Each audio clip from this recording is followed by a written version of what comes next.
Gempa magnitudo 4,8 mengguncang kota Tarakan, Kalimantan Utara. Akibatnya, sebuah rumah roboh dan ratusan pasien dievakuasi keluar rumah sakit.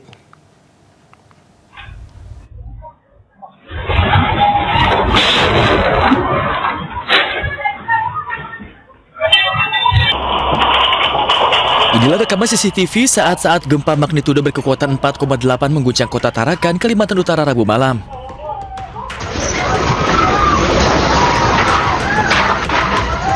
Kencangnya getaran membuat warga panik berlarian keluar rumah.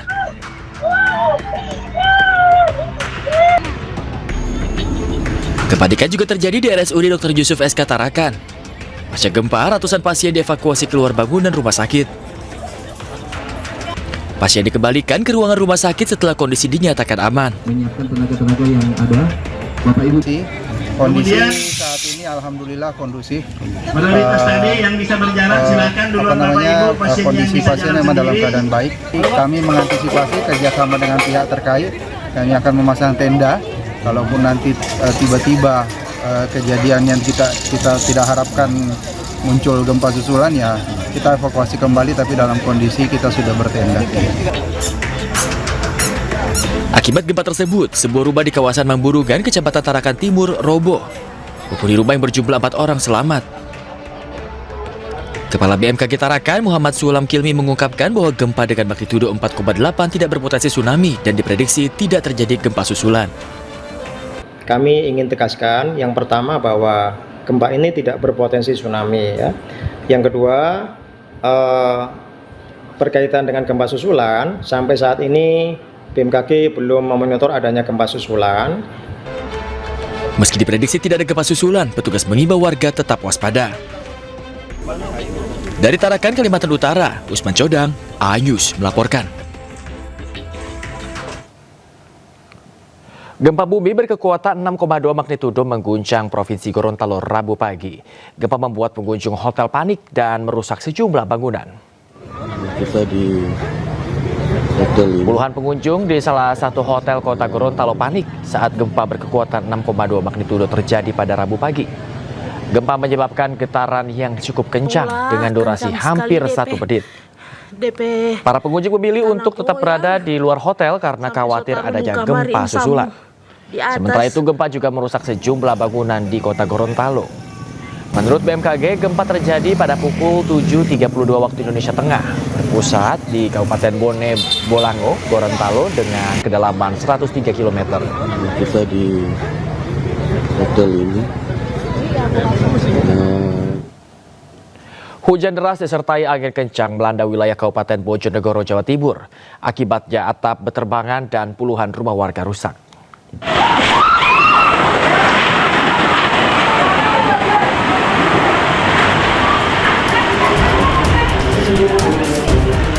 Hujan deras dan angin kencang menerjang Desa Ngraho, Kecamatan Ngraho, Kabupaten Bojonegoro, Jawa Timur. Peristiwa yang direkam warga di kawasan Pasar Tinggi, Jalan Raya Bojonegoro, Ngawi, Jawa Timur ini membuat warga panik.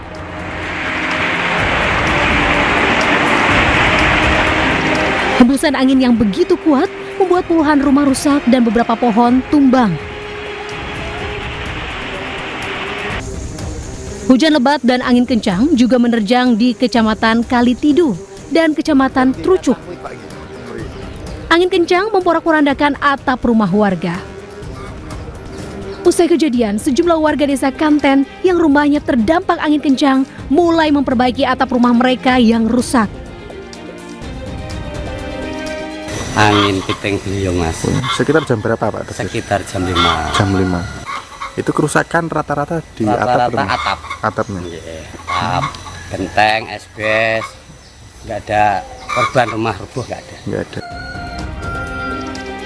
Akibat angin kencang, sekitar 50 rumah warga di desa tersebut rusak parah. Dari Bojonegoro, Jawa Timur, Dedi Mahdi melaporkan. Angin puting beliung menerjang Kecamatan Ujung Berung, Kota Bandung, Jawa Barat. Akibatnya sejumlah fasilitas umum rusak dan sebuah pohon besar tumbang diterjang angin. Allahu Akbar, Allahu Akbar, Allahu Akbar, Allahu Akbar, Allah.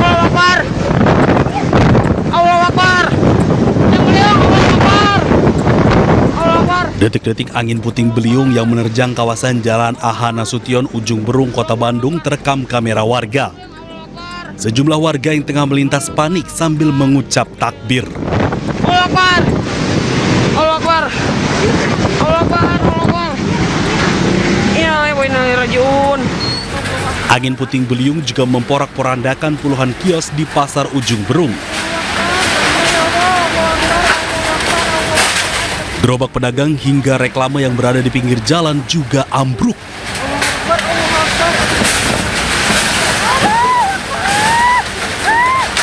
Pohon berukuran besar setinggi 20 meter juga tumbang akibat dahsyatnya tiupan angin. Menurut warga setempat, angin puting beliung terjadi hanya sebentar, namun meluluhlantakkan puluhan kios pedagang. Puluhan rumah warga juga terdampak hingga mengalami kerusakan. Tidak ada korban jiwa dalam kejadian angin puting beliung ini. Dari Bandung, Jawa Barat, Ervan David, iNews melaporkan. Unjuk rasa ratusan warga di sebuah perusahaan perkebunan kelapa sawit di Mandailing Natal, Sumatera Utara berujung ricuh. Menuntut realisasi lahan plasma sebesar 20% yang hingga kini belum dipenuhi pihak perusahaan.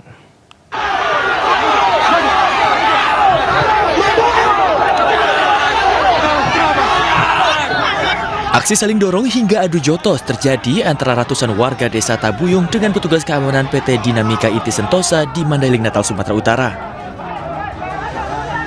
Warga yang berusaha masuk ke perusahaan menuntut realisasi lahan plasma sebesar 20% dihadang petugas keamanan.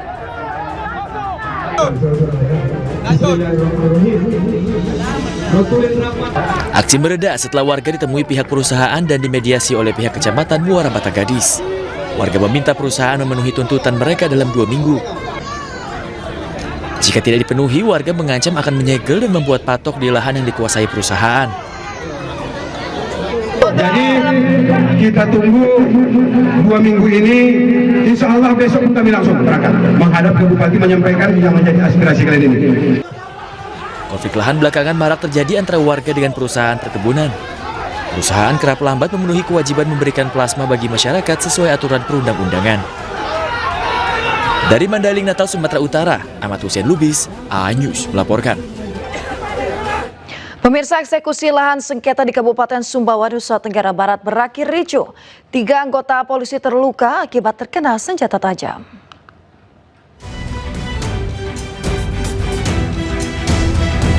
Eksekusi lahan sengketa di Simpang Tano, Kabupaten Sumbawa berakhir ricuh. Sebelum tiba di lokasi lahan, petugas kepolisian dihadang massa yang memblokade jalur lintas Sumbawa Lombok dan meminta untuk membatalkan eksekusi lahan tersebut. Upaya persuasif sempat dilakukan petugas, namun bentrokan keduanya tak terhindarkan. Akibat kejadian tersebut, 3 orang anggota polisi mengalami luka-luka di tangan, kaki, dan wajah terkena senjata tajam. Sementara seorang warga dilaporkan luka ringan dan seluruh korban dilarikan ke Puskesmas Alas Barat. Kami yakinkan bahwa tidak ada peluru tajam kami gunakan, saat itu tidak ada tembakan dari kami, satu pun tidak ada. Memang kalau gas air mata ada. Semua kita akan ambil pelaku dan juga provokator, karena provokator ini juga yang membuat masyarakat itu siap suasana, dan juga undang-undang darurat ini yang akan kita kenakan juga kepada mereka. Lahan yang menjadi objek sengketa seluas 1,58 hektar di kawasan Dusun Aijati itu telah menjadi polemik sejak tahun 1996 dan baru kembali dieksekusi setelah beberapa kali mengalami penundaan. Akibat insiden ini, kegiatan eksekusi dihentikan sementara. Dari Sumbawa, Nusa Tenggara Barat, Tim Liputan, iNews melaporkan. Pemirsa, bentrokan antara pengemudi ojek online dan penagih utang terjadi di Kota Bandung, Jawa Barat. Peristiwa dipicu aksi penagih utang yang mengambil paksa kendaraan pengemudi ojol di jalan raya.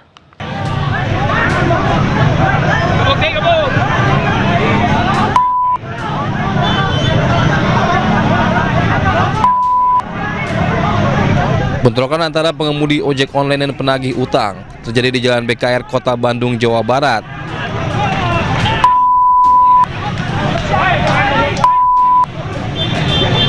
Keributan pun tak terhindarkan. Salah seorang penagih utang menjadi bulan-bulanan pengemudi ojek online. Beruntung, keributan berhasil diredam pihak kepolisian.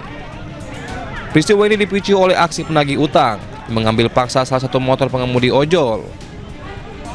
Guna menghindari bentrokan meluas, polisi pun mengamankan 2 orang penagih utang untuk dimintai keterangan. Sekarang baru 2 orang. Dari pihak Matel. Iya, infonya melakukan pemukulan. Iya, dia diduga pertama melakukan perampasan dan juga melakukan penganiayaan. Itu informasi awal ya, tapi kita akan melakukan penyelidikan. Petugas kepolisian mengimbau warga yang memiliki utang kendaraan untuk melakukan pembayaran sesuai aturan. Sedangkan penagih utang juga diimbau untuk tidak mengambil paksa kendaraan. Dari Bandung, Jawa Barat, Jupita Mailana, iNews melaporkan. Sementara itu di Tangerang, Banten, pemirsa, sekelompok debt collector mengambil paksa sebuah mobil di area Bandara Soekarno-Hatta. Mirisnya pengemudi mobil diturunkan di pinggir tol Lingkar Luar Bandara Soekarno-Hatta.